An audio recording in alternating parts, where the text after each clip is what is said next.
All right, we all done? Oh, it's still dusty. Well, yeah, that's because Daddy's got to do all this over again and paint it. So it's going to be dusty until it gets painted.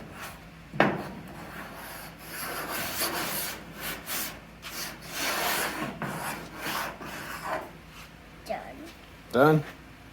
All right, thank you. Good job. Well, what's going on, guys? Thursday in the block back again in the garage, and you saw my helper help me out with sanding on this 1950 model Dodge. I'm just going to walk you guys around the process of contour sanding. We're going to be using various sanding blocks. Also, you'll see a paint stick, you'll see some PVC pipe. Essentially what I'm getting at is use whatever makes sense in the case of sanding your vehicle.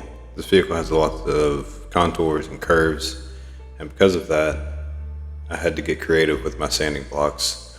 There's not necessarily one block that's going to make everything work perfect or work well, so sometimes you have to get a little creative. And overall, it worked out really well.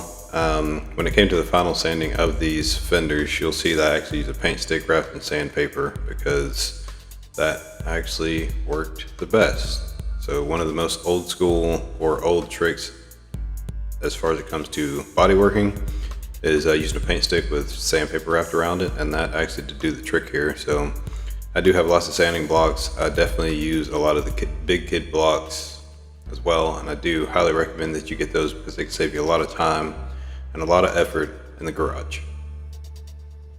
Now you'll notice here that I have the side of the vehicle from the fender up to the door completely skim coated with body filler, and the reason for this is because there were some imperfections in the original body itself, and then we also added the contouring for the fender.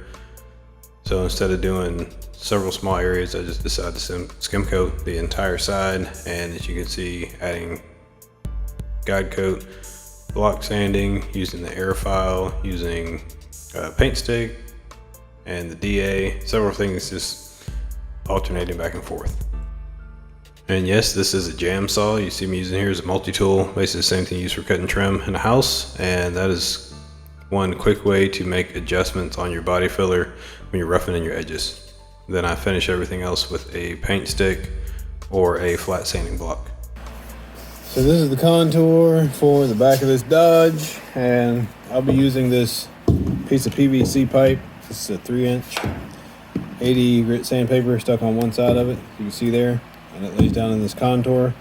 Now we're not just going to go back and forth this way, we're actually going to go up and back down, up and back down.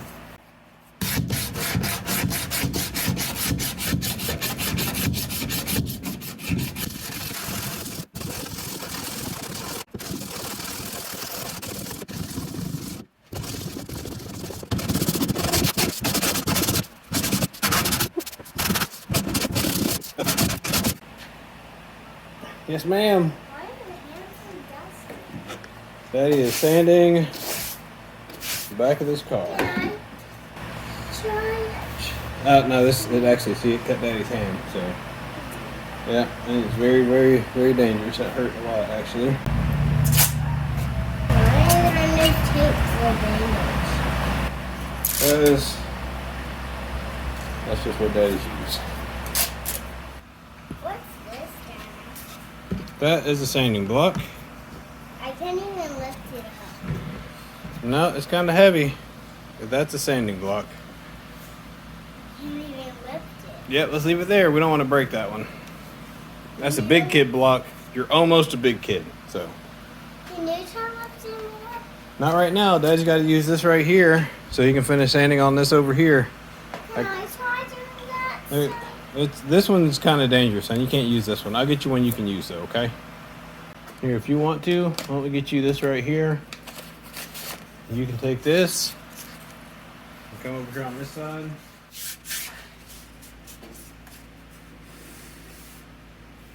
Yeah, I think that'll work. What do you think? Pretty good? No. No, what's wrong? Spinning. It's moving? Yeah. Let me see if I can find something else, okay? That one better?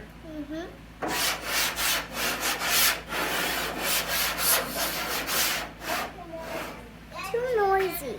Too noisy? Well, it's always going to be noisy. Well, now that I had the professional show me how to do the sanding and let me know that the sanding block was too noisy, we're going to continue with the contour on the driver's side rear fender to the body. We're using that same piece of PVC we used on the other side and just working the area back and forth. As you can see here, using a cross hatching pattern, working it down nice and slow. And you will see that I end up adding a little bit of body filler in a low valley that was deeper than I actually needed to sand, so we had to bring that area up a little bit. So the block swung by and helped me get the trunk back on. The owner had to take care of making a couple of modifications where there's some cracking along the bracing. I did get the trunk on and spent quite a bit of time getting it realigned as best we could. Basically as straight as it could be with the least amount of body work it was going to take to get to the finish line. So I've added a little bit of filler in some areas that were just a little bit off, and I'm using the flat file or the air file to go through and work those areas down, followed by the DA, working along the contours, and we'll work around the perimeter of the trunk. Get this thing as even as we can as we straighten up the body lines. The trunk's shaping up pretty nicely. As you can see, there are some areas that were a little bit low here and there that we had to add a little bit of filler to, just to make sure the contours of the body and the trunk matched all the way around the perimeter. Otherwise, you would have a color shift around those areas, and also, of course, the body itself wouldn't be completely even. So it took a little bit of time to get this thing where it needed to be at, but we are making progress and moving forward. Alright, we're working our way around the other side of the trunk here using the DA to get my rough area shaped in where I need it at, and then we'll go back and finish working the contours between the trunk and the body of the car. This is quite a bit of a back and forth process as we work each area down, making sure we don't sand too far or too low, and make sure we have a nice even transition between the body lines of the trunk and the actual body of the car. And we are going to move towards the front of the vehicle as we work on sanding this fender as we go ahead and close out this video. My name's Erwin. This 3 Wheels in a Block. We're giving back what time is taken away. We'll see you soon.